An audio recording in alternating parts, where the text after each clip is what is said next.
Nah, itu ada kisah Sayyidatuna Nafisah. Beliau itu puasa saja. Ya.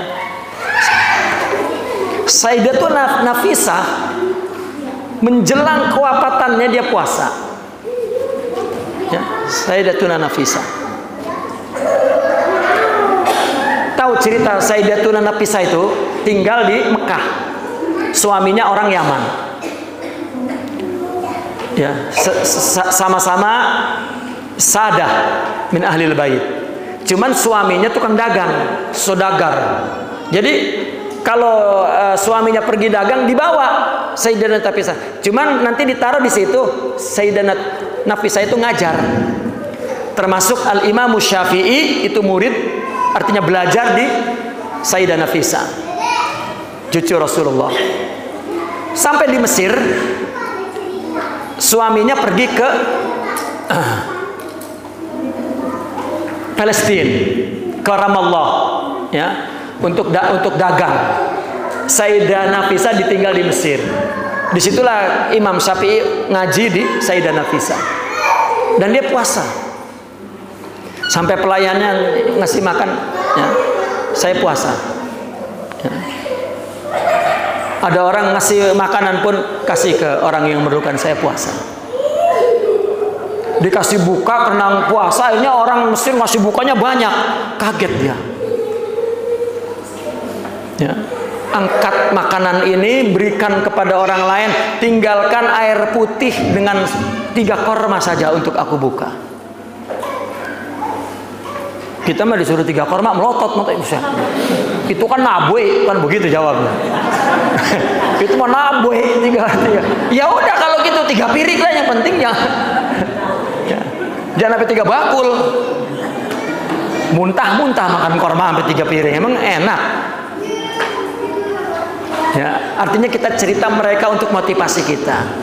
Ya, kita enggak 3 piring, enggak 3 biji, ya katakan 13 atau gitu. Ya.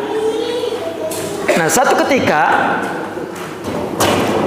suaminya pulang dari Ramallah itu, nyamper istrinya mau dibawa pulang ke Mekah. Ya, karena berbulan-bulan dia ngajar, orang Mesir udah suka sama Sayyidatuna Nafisah. Begitu lakinya mau datang, tahu ini bakal dibawa sama lakinya. Pada demonstrasi itu orang Mesir di luar rumah. Ya, Sayyidatuna Nafisah tidak boleh pergi, kudu tinggal di sini. Ya, marah. Saya punya suami, kewajiban paling utama adalah suami saya. Saya harus pulang. Nangis semua di depan rumah itu, udah pada duduk. Nggak mau, pokoknya jangan pergi. Akhirnya udah dibujuk, Sayyidatuna Nafisah keluar, mohon, kamu menceburkan saya ke neraka kalau saya tidak taat dengan suami saya, gitu. Pokoknya apapun jangan pergi, tinggal sini. Suaminya tinggal sini. Kata suaminya, nggak bisa.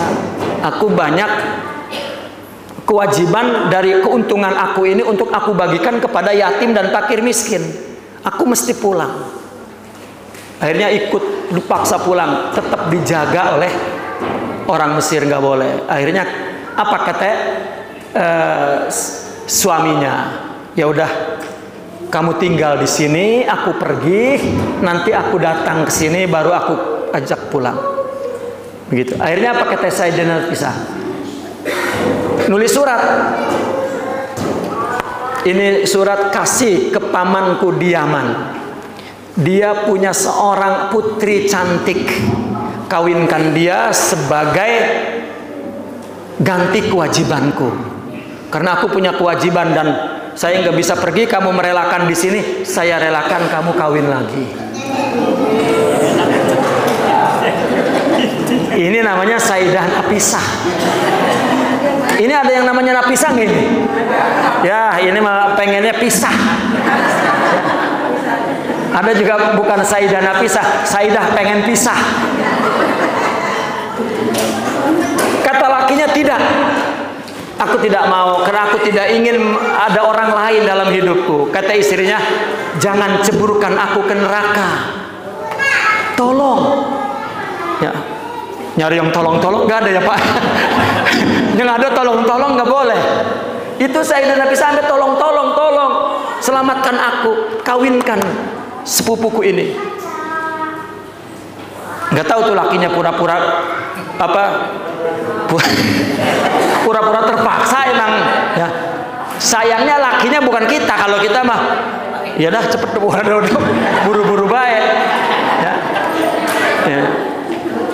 Itu cerita Sayyidah Nafisah dan dia puasa. Begitu mau mati, begitu lagi pesakit, udah ihtidor. Artinya kalau ihtidor udah menjelang mati, orang nyuruh minum. Ya, lebih baik kamu buka saja, buka karena dia puasa. Apa kata Sayyidah Nafisah? Aku 30 tahun berharap kalau mati aku dalam keadaan puasa. Ini sekarang aku mau mati suruh buka. Lah. Akhirnya dia melantunkan syair itu. Isrifu anni tabibi wa da'uni wa habibi zadabi syauqi ilaihi wa gharami wa nahibi. Tinggalkan aku, biarkan aku dengan kekasihku. Kata beliau, rinduku semakin bertambah-tambah kepadanya. Cintaku dan kasihku kepadanya. Ya. Itu orang yang bukan hanya